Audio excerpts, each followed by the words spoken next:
নমস্কার। একটা অপমান, একটা কান্না, আর তারপর জন্ম নিল হিন্দি সিনেমার ইতিহাসের সবচেয়ে ভেজা, সবচেয়ে রোমান্টিক একটা রাত। সাল 1956। বম্বের একটি রেকর্ডিং স্টুডিও। ছবির নাম চোরি চোরি। পর্দায় থাকবেন স্বয়ং রাজ কাপুর আর নার্গিস। সুরের জাদু বুনছেন শঙ্কর জয়কিশন। কথা লিখেছেন কবি শৈলেন্দ্র। আর মাইক্রোফোনের সামনে দাঁড়িয়ে আছেন দুই কিংবদন্তি, মান্না দে আর লতা মঙ্গেশকর। রেকর্ডিং প্রায় শুরু হবে, এমন সময় স্টুডিওর দরজা ধাক্কা দিয়ে ঢুকলেন প্রযোজক LB লক্ষ্মণ। মুখে রাগ, গলায় তীক্ষ্ণতা। চেঁচিয়ে উঠলেন, এটা কি হচ্ছে? মান্না দে কেন গাইবেন?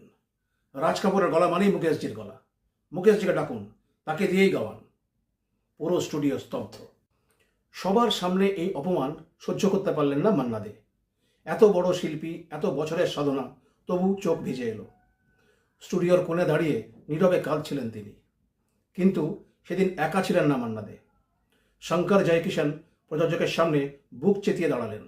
এই গান মান্না দেই গাইবেন, অন্য কেউ নয়। আর লতাজি মৃদু হেসে মান্না দাকে বললেন, দাদা, এমনভাবে গান যে কেউ কোনোদিন যেন কোনো প্রশ্ন না করতে পারে। সেদিন মাইক্রোফোনের সামনে মান্না দে যা করলেন তা ইতিহাস হয়ে গেল। ইয়ে রাত ভিগি ভিগি, এই একটা গান প্রযোজকের সব অহংকারকে ধুলোয় মিশিয়ে দিল। আজও হিন্দি সিনেমার সর্বকালের সেরা রোমান্টিক গানের তালিকায় এই গান জলজল করছে। শুধু তাই নয়, একই ছবিতে মান্না দে আর লতাজির আরও দুটো গান, আজা সনম, মধুর চাঁদনি মে হাম আর জাহা মে জাতি হু, সেগুলো হয়ে উঠল কালোজয়ী। প্রযোজকের মুখে একেবারে ঝামা ঘষে দিলেন মান্না দে।